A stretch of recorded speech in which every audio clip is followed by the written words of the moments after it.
All right, so you were talking to me about all sorts of things. Yep. Tell me what you wanted to go over today, because like you've got a better plan on today than what I do. Yeah. Well, I listened to a podcast yesterday. Want to give credit to the guy. His name's, I think it's Anik or Anik. I can't remember exactly how to say it, but he had a podcast with a gentleman that was on there, and he was talking about data and how he uses this software or this thing that he created, 11 years ago, on how to predict buyer behavior. Okay. And he says he worked on the Donald Trump campaign and really? other political campaigns. In the 2016 or 2020? 2016. Yep. Interesting. And so he kind of shared what he does to help people win in the elections. He had like over 1,000 wins.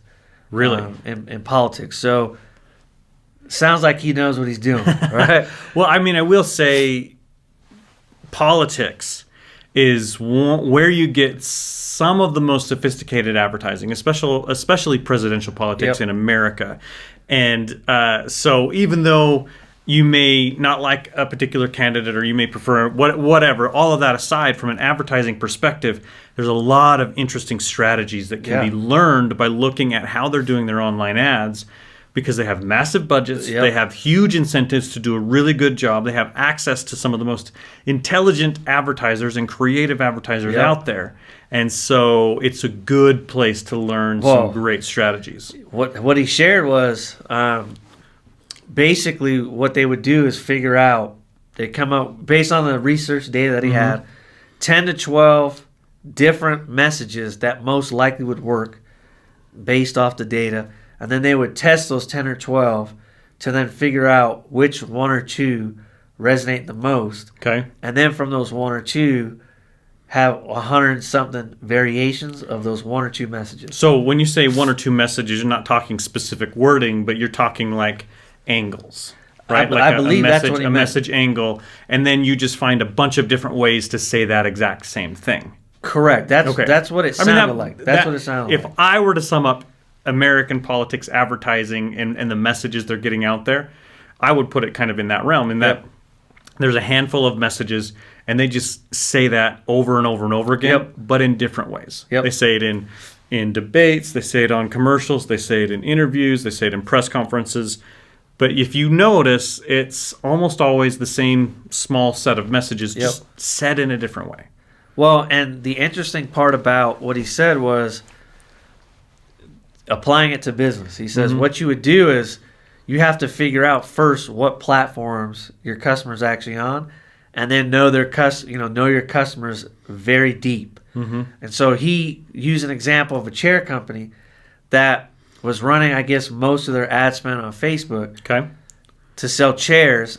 But then he asked them why, and they said, we don't know, we just started on Facebook. And so he said, all right, and he uploaded their data on who buys chairs and found out that Facebook was number 4 as far as traffic sources of where that buyer was. And number 1 was Pinterest. So he said, if you're putting all your dollars in the number 4 platform versus putting it in the number 1, you're not going to be as efficient. And so he talked about how most businesses do this. They don't actually know exactly where their customer is at and dedicate their budgets to the right message and where they're actually at in the platform. And my question to you was, I've noticed, like in the e-commerce world, Facebook ads works extremely well, right? And I always found that the placements, newsfeed, like the newsfeed is where all the conversions come from. But Facebook always pushes you to do automatic placements. Now, obviously, they want you to spend money everywhere, right? But I always do notice that the cost, like the CPM traffic for for the newsfeed placement, is cheaper when it's under automatic than if you just say, I only want the newsfeed. What are your theories on that? And would you say it's a good or a bad idea to only put it on the newsfeed? So I think it all kind of really boils down to how efficient you're trying to be with your budget and everything along those lines, and how big your budget is. I don't think they're wrong by saying that putting it as automatic placements is a good move. But I think that information comes from from massive accounts with massive amounts of budget. Yep. Because if you do that, you need to reach a much larger audience. If you have a smaller budget, though, you need to be very efficient with that budget. So one of the things I think about, everybody's seen like the typical bell curve, right? Yep. Like a graph of that bell curve where you have the slope that comes up really high in the middle and then it goes down kind of at the edges. Yep. And you have these, if you look at it in quarters, like so this quarter down here are outliers. This quarter right here is leading up to the main group. This quarter, whatever. When you're running ads, your audience looks a lot like that. You have a product or a service, and there are a group of people, it's a smaller group of people, that this is the exact thing they've been looking for. Yep. It's perfect for them in every way. If you have a smaller budget, you can just market to those people, and you've got a big enough audience that you can make sales and be profitable. Yep. Now, as you start getting over into the larger part of the population, you're going into a group of people where it's maybe not an exact fit, but it's a good fit. It's something that's helpful, something that's useful, but it's not perfectly exactly what they need because they have some slightly different circumstances. And that's going to be the largest percentage of the audience. And so if you have a big budget, you can burn through that smaller, perfect audience and perfect group of people much faster. And then you have to start marketing to this larger group of people. Got it. And when you do that, having lower CPMs so you can reach a much larger audience can still be extremely profitable. Yep. Because you just couldn't spend that amount of money on that small group of people. Got it. And so that's how I kind of look at it and think about it. The other thing I look at it too is like what are the incentives of, we talked about this before, what are the incentives of Facebook, right? Like advertisers are Facebook's customers and clients. And let me also interject what you're saying, because this also goes into YouTube ads and Performance Max. Yeah. How I don't know if you knew this, but YouTube forces you to now use it on Google Display. Oh, okay. You can no longer uncheck that. Oh, really? So I think this applies to Facebook. I think they're all going to this. Yeah. Like you have to advertise and right. To me, these lower profitable channels. Yes. Yeah. Okay. So I'm going to go on a little bit of a tangent here. This is I look at things I try to look at things in a very holistic way and try to look at why everything's happening, and I also am a nerd when it comes to behavioral economics, which is essentially matching psychology of why people buy to buying and economics and things, and it's nerdy, but that's who I am, right? So you have these companies that are publicly traded, Facebook, Google, they're big companies. Their incentives are to show profit, not only show profit, but show an increase in profit at the end of every quarter. Yep. And so even though they dominate these markets, their incentives are to prove to their shareholders that not only are they profitable, they're increasing in profitability. Yep. So they have this constant pressure to come up with new ways to increase their margins and improve their bottom line and the ratio of their expenses to their revenue. And so constantly, you see this with Netflix. They're constantly raising their prices. Yep. I'm like, you guys dominate everything. You've been profitable for 10 years. Yep. Why can't you just chill and be profitable? Yep. Maybe even discount everybody. Yeah. But no, they keep raising their prices because their incentives are to show to the shareholders that they're continuing to increase in profits. So when you understand that principle, you start understanding why some of these things can happen and why these companies have this pressure to continue to do that. Now, if you have, Facebook has, last I looked, 1.5 billion people that use it every single day. Yep. That's just under a quarter of the entire population of the planet every day logs into Facebook. Yep. That is market saturation, right? Like that is. So how do you become more profitable if you already have all of the eyeball inventory that you can possibly get, and you already have hundreds of thousands of advertisers spending money with you. Yep. How do you become more profitable? You're already profitable, but how do you become more profitable? Yep. You have to start coming up with new channels. So you Yep. have the display network. You have these new things like Performance Max with Yep. YouTube, where you have to, if you're going to run ads on YouTube, you have to also run ads on some of these other Yep. channels that never work. that don't basically. work, but they require you to spend Yep. money on those channels. Yep.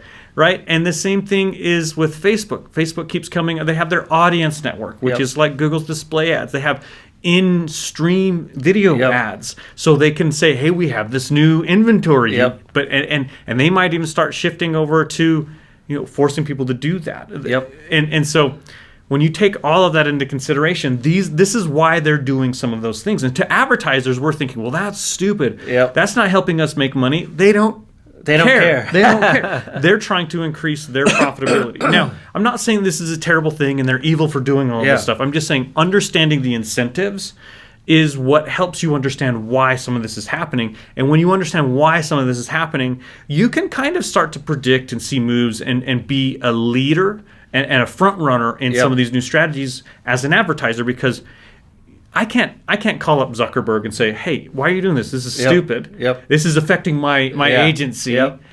He doesn't care. Yep. But you can't really change that direction. But what you can do is be one of the early adopters and early understanders of a lot of these things, and that will make you stand out to the Yep. crowd instead of being reactionary to everything. Yep. And I think, one of the things that I've been using for years is, even though this goes against what they tell you to do, I've been using only the newsfeed placements for Uh-huh. like my e-commerce Yeah. clients. All the ones that only do that have higher profitability Mm-hmm. than the ones where we use automatic placements. I've tested it over and over Yeah. and over. Like, I don't know how many tests. Every single Mm-hmm. time, only having the newsfeed placements. Although the CPMs are higher, conversions are better. Yeah. And your cost per purchase or cost per leads are better. Yeah. And so that's something where I just found interesting that he mentioned, because it almost feels like the advertising platforms are trying to go away from optimizations. And this gentleman was talking about optimizing more. Right. And I've always thought, well, how do you do that if the advertising platforms are essentially trying to get away from that? Even though, to me, it makes the most sense. If you look at data, no matter what it is, if you want to get the best results, focus on the part that's getting the best results, Yeah. and get rid of the rest. Yeah. So one of the challenges that I feel moving forward, especially when you're excluding certain placements, is to try to get that control of where it should show. Yeah. Because those are always the best, highest converting channels. Yeah. So I don't know. Some of my thoughts on that are the CPMs go. It almost feels like maybe they try to penalize you when you do that, but you're still getting the cost per result that you want, so it doesn't matter. But it just seems like the CPM goes higher, no matter what platform you're in. Yeah. When you try to isolate the placement. Yeah. And I think this just goes to show that it's really important to look at your actual numbers. Yep.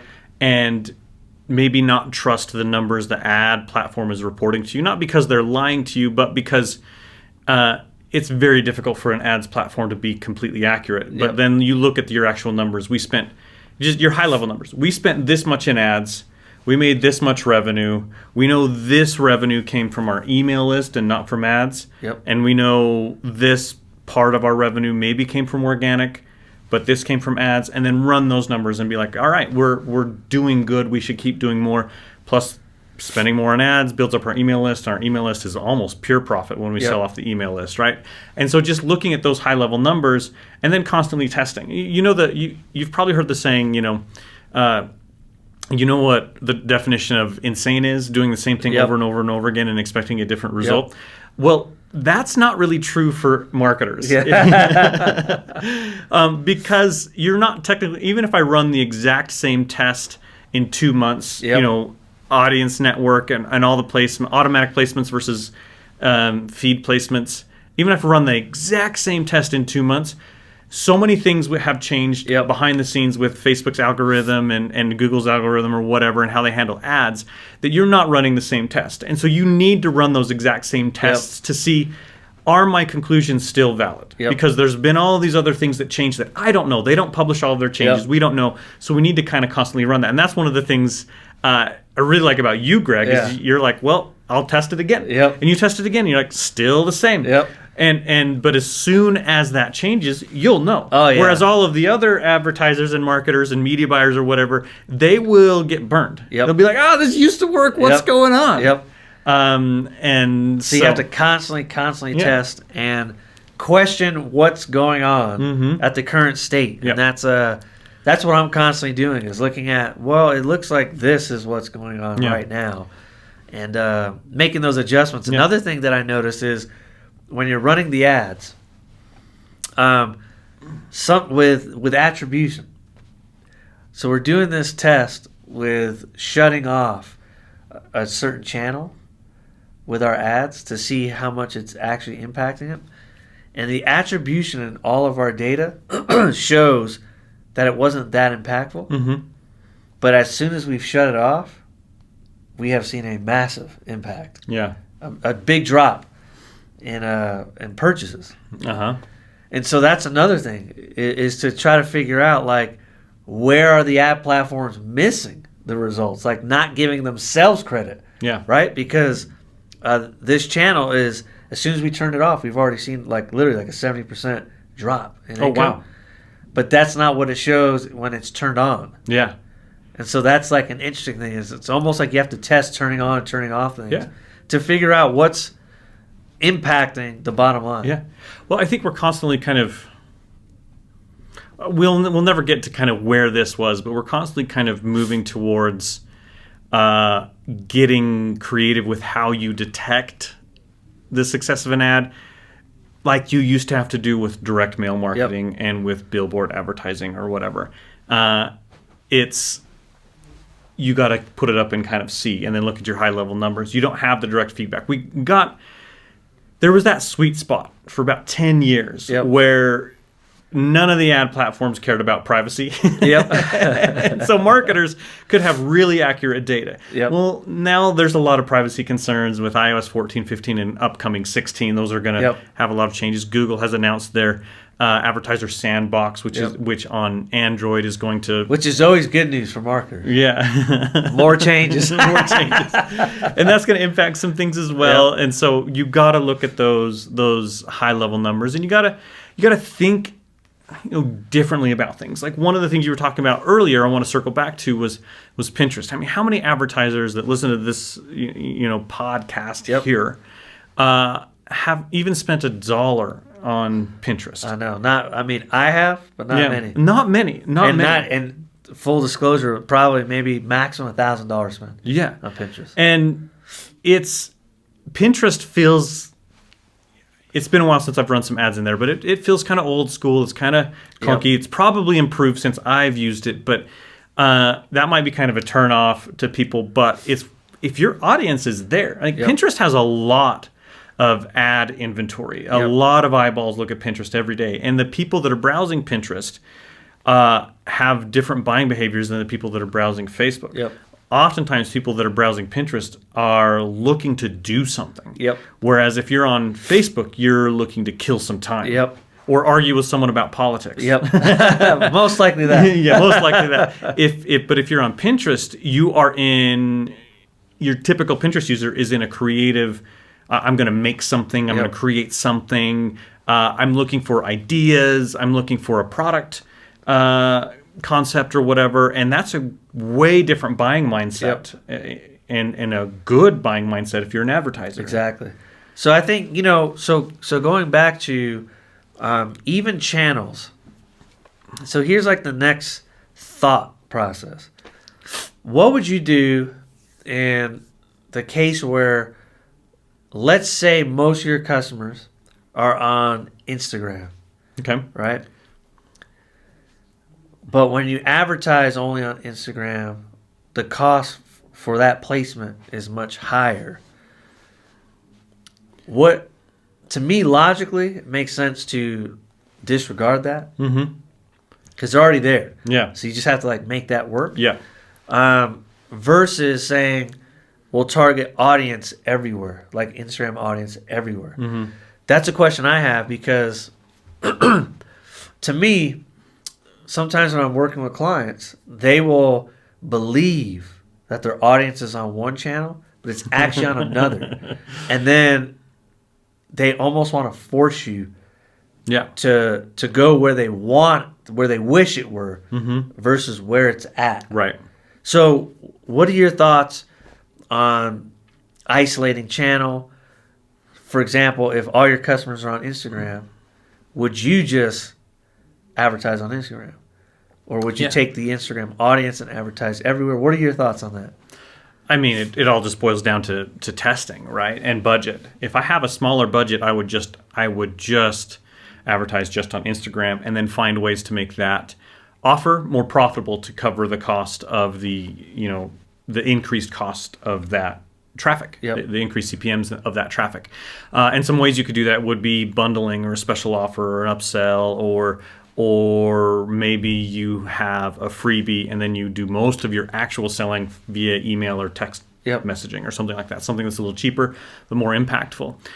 If I had a bigger budget, then I would definitely be doing some testing to try to find that Instagram audience, or I would maybe use the Instagram budget and I would lose money on that audience to build retargeting traffic in Yep. other places. Yep. And then I'd be uploading customer lists and things to other platforms and then try to follow them around in different places, understanding that the cold traffic would probably not necessarily be profitable, Yep. but you'd make 5x, 6x, 10x ROAS, return on your ad spend on your retargeting and your email efforts after that initial cold kind of introduction. So, here's my thought. So, I'm thinking of a customer right now.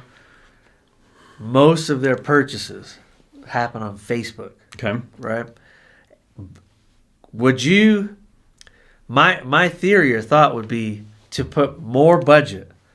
They're spending $100 a day. Okay. Is it a product, like an e-commerce type thing? E-commerce, Okay. yep. Okay. They're in this situation, they're one of those where they wish or want the audience to be on Instagram. Do they want it because they feel like they have a better representation of their brand on their Instagram social media, or I think it's mostly because they feel more comfortable okay, with using it. with using Instagram? Okay. And so they believe that their audience is there, but most of their purchases, like 85-90%, happen on Facebook. And so in my mind, if you just like eliminate advertising platforms, and you would say if one channel got you X and another underperformed by like 80%, Yeah. I would get rid of the underperformer, put all the money into the top performer. Yeah. Now, one of the challenges that you see with ad platforms is at what point, how far can you go before you can no longer do that? Yeah. Because I would say $100 a day, that's still a small budget. It's a tiny budget. To some people, they might be thinking, "Oh my gosh, that's a big Yep. budget." But in the grand scheme of things, that's a teeny budget. Yep.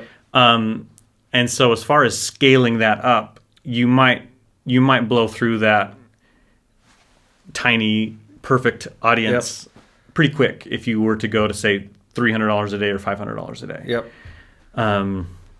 So, yeah, I don't know. And then you have to get a little bit more creative. But if you're scaling up and you're still profitable, then you have additional revenue to put money in other places, right? Like that, and that's how that works. You got to get a little bit more sophisticated as you scale up. So I think, in that case, when they want to squeeze out as much profit, you would think, we'll just keep it on one platform, focus on that, and that's going to give you your highest return on ad spend for that type of a budget, right?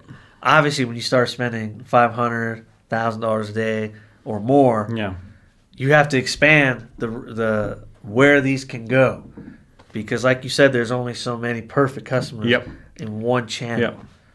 And so that's something that I'm thinking about, how to best serve the lower spending customer, right? How to get them the highest return maybe would be just to focus on one channel. and only do that one channel. But it was just interesting what this guy was saying, because what I thought was interesting about the information he was stating is when you're talking about political campaigns and you're talking about one message, he literally said he only focused on one message. Yeah. Once he figured that out. Yeah. And that is it. Mm-hmm. And I thought that's interesting because of the size of the budget. Yeah. I thought, well, how do they do that? Well, I think... And he was saying Facebook. Yeah. So he mentioned they were doing this on Facebook. And they're spending millions and millions of dollars. I mean, I looked at it. I haven't looked at the 2016 numbers, but I looked at the 2020 numbers. And off the top of my head, Donald Trump on Facebook alone spent about $120 million in ads. And that was just in that that year. Like, that wasn't... I don't even think that was total over a couple of years. I think it was just that year. And Joe Biden spent, I think, just a little bit more, like $5 million more or something like that. So they're spending some serious dollars. I think the one difference you got to understand, though, is they don't care about profitability. That's true. They're not trying to make sales. Yep. Right? And so they have a stack of cash, and it's going to get spent. Yep. And so when this guy's talking about... we're focusing on that one message. It's about saturation of the entire population, and it's not about making sales. So their success metrics are different than a company that's trying to sell a product. Yep. I think there's a lot of good principles we can use, but we've got to understand. They could be a little more wasteful. They can because it's not their money. It's an all or it's donor money. It's not their money, and it's an all or nothing thing, and all of that needs to be spent by voting day. Got it. Right? And so, but the singular message does apply in other areas, other businesses. It's just easier for us as humans to make a purchase decision if our message isn't all over the place, if it's very singular. And that's hard to do, and that's why you got to know your customer and everything. But in politics, it's even easier. And if we start diving, back into politics, the easiest message that will have the biggest impact with the least amount of effort as far as coming up with a message in politics is the other side sucks. Oh, yeah. Common practice that they all use. I'm great, but that person sucks. Yep. I don't need to tell you how great I am because that's common knowledge, but let me tell you all the way that other guy sucks, right? And so I hate that that's what works, but that's what works, and it's very easy. It's much harder in a business to come up with, reasons why someone should buy. If you have a clear competitor that has a little bit of bad PR out there, then that company sucks message can work. And I've seen that on Facebook. I keep seeing this ad, and it says something like, "Cancel ClickFunnels. This is the next." And it's it's really you've probably seen that too. I'm sure that's working because I've seen that same ad for 6 months straight, and I'm sure it's performing for them. And ClickFunnels has, a very polarizing brand reputation, right? And so this person is capitalizing on that, right?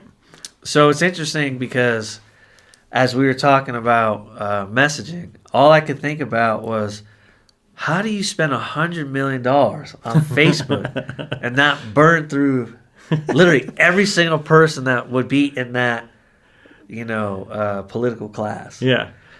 But it's just... I think that's the point. I think they want to burn through everybody.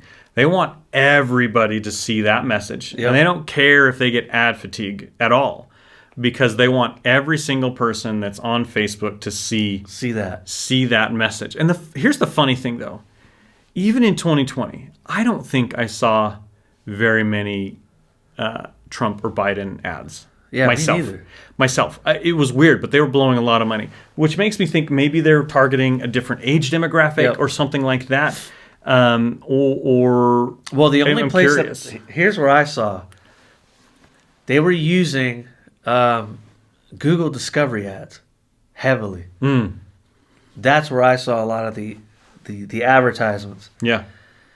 And when I say a lot, I'm talking a lot. A lot, huh? So, but only in a short span. So I didn't see anything.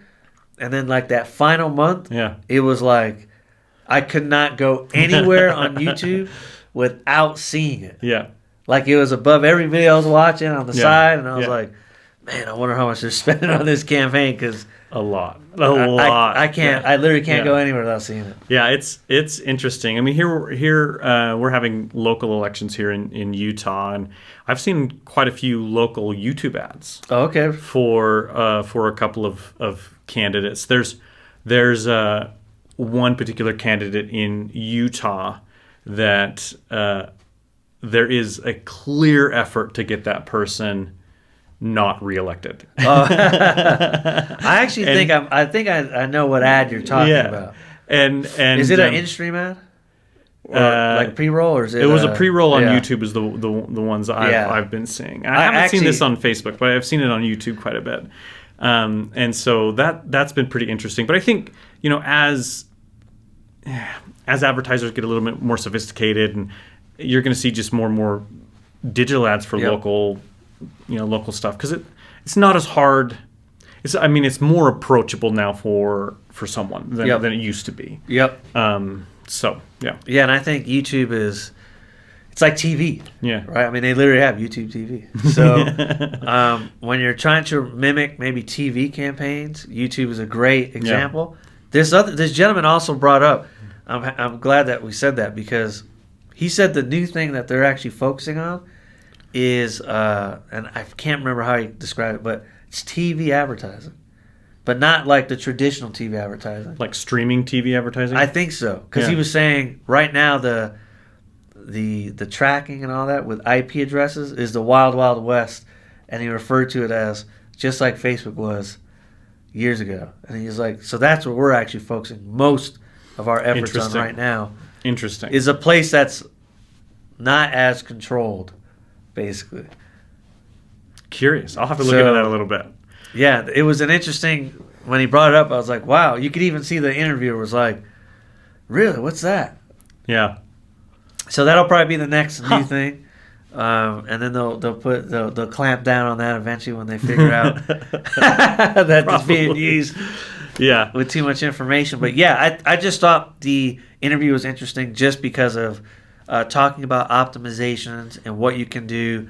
And I've always felt like I wouldn't consider myself ultra data, but maybe I am, because even back when I sold personal training in person, I actually did segmentation without realizing that's what I was doing. Yeah. I would figure out, well, my buyers basically look like this, so I'm just not going to talk to anyone unless they look like this. And what it did was it made my efforts very efficient. Yeah. And I would exceed my goals every month. Yeah. And I with less effort, because I just only focused on that group of people. Yeah. And if they didn't match that, I just, not that I would like ignore them, I just didn't put much effort into that group. Yeah. One quick story from my sales days. I used to sell office equipment. Okay. Online. It was like an e-commerce store. Okay. But it was early enough that a lot of people still weren't comfortable. Oh, okay. Punching in a credit card number on a website. So they would call, and then we'd take their orders over the phone. Yep. Now I'm like, I would never give my number to someone over the phone. Right? Now it's reversed. I trust the internet more than calling someone. I know, right? It's funny. But anyway, so I worked at this company for a while, and I was always kind of in the bottom third as far as sales goes. It's not something that comes naturally to me. And then we had this guy come in that I ended up being really good friends with. And he instantly, in his second month, became number one, number two, and he was constantly number one, even above people that had been there for a long time. Got it. And so I was friends with him, and I was like, man, why are you doing better? And he kind of couldn't really pinpoint what he was doing different. Yep. So just in talking with him, because essentially it was kind of natural to him whatever he was doing different. But what I boiled it down to was, we would get enough calls in the day that you could spend your entire time on the phone, whatever. And I was like, well, that's how you get the sales. He was really, really good at determining very early on in a phone call that this person was not going to make the sale. Oh, yeah. Pre-qualified them pretty good. Right. So just based on the phone call, if he knew they weren't going to make the call or weren't going to buy something and they were all over the place, he will work pretty quickly to get them off the phone. Yep. And sometimes sometimes his strategy would be, you know what? Let me check on that, and I'll get back to you. Yep. And then he just wouldn't get back to them. Quit wasting my time. I'll talk to you never again. And I'm not saying that was necessarily the best, but I felt like I had an obligation to help everybody as best as possible. And so he was spending his time filtering people out and then focusing on those that made the good sale. Had the big sale, and then those people that were interested, if they needed a little bit of effort or a follow-up phone call, those were the people he would call. And I would try to follow up with everybody. Yep. And he was only following up with the good prospects. Yep. And then after I put a little system in place for me that worked for me to identify and filter out those people that would be good prospects versus not, I started getting up to number 2, number 3 constantly. But I was terrible until I did that. Well, and that's the key, and that's almost, if you bring it back to marketing advertising, it's almost like what you're doing when you're segmenting a customer list or a placement or whatever. You're basically just saying, I'm only going to spend my time where I know I'm going to get the biggest return. Yep. And just ignore everything else. Pretty much. That's honestly, I'll never forget this, because I was always told in the sales world, have as many appointments as possible. You need to be calling all day. You need to do, all this activity. And when I did it that way, I would generate a lot more sales, but I would also be spending a lot more time. A lot more time. And then I remember I literally cut like my work day by like 80, 90%. When I was like, the only people who really buy are people that kind of fit this mold. And so if they don't fit this mold, I'd rather have no appointments if I can't find that person than 10 appointments of unqualified. Because you're just wasting your time. I'm just like burning energy versus getting sales. To feel busy and look busy. I feel that way about meetings a lot of times. So it's like meetings. We don't really need to do that. And I just find that, how can we apply that same thought process to our advertising and our marketing, right? It's like, can we find a channel where basically most of the stuff happens? And what would happen if you just said, I could get more units of sales or more volume if I was on all channels, but I would also be spending more money and energy without getting an exponential return. Right. Versus what if you just went to one channel and knew I could get more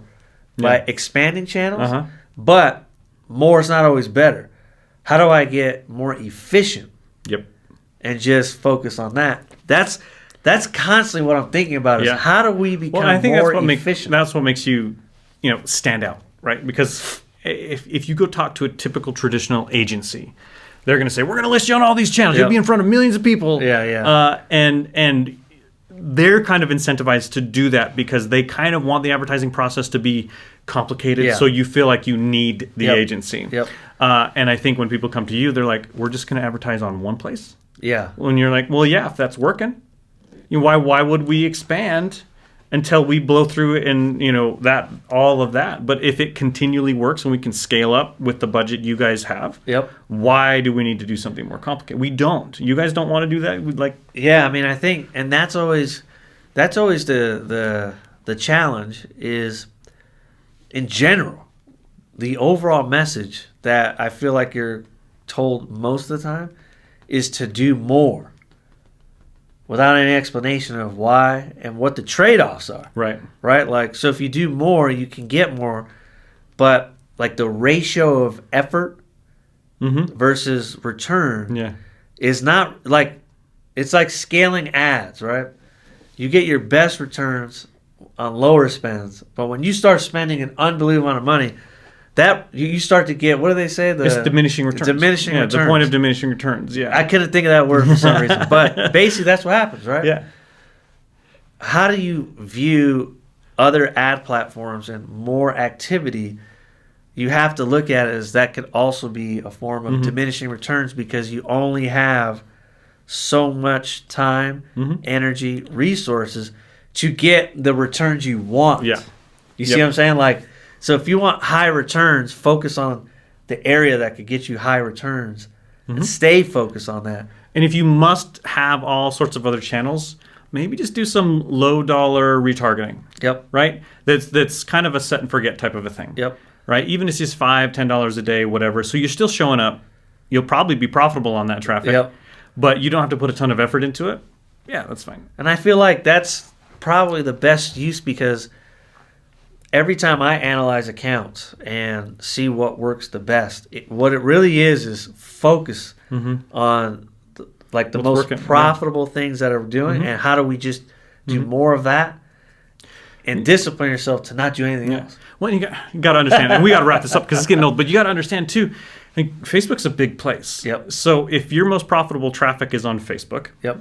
news feed, you've got hundreds of thousands of people. And most clients, unless they're selling something low dollar, most clients, 1,000 customers is a big deal. And 1,000 people is not very big of an audience on Facebook, right? Yep. And so you've got quite a bit. You don't need to expand to all these other channels if you don't want to, right? Facebook, Google, whatever channel it is. Yep. But so anyway, let's wrap this up. Greg, how do people get in touch with you?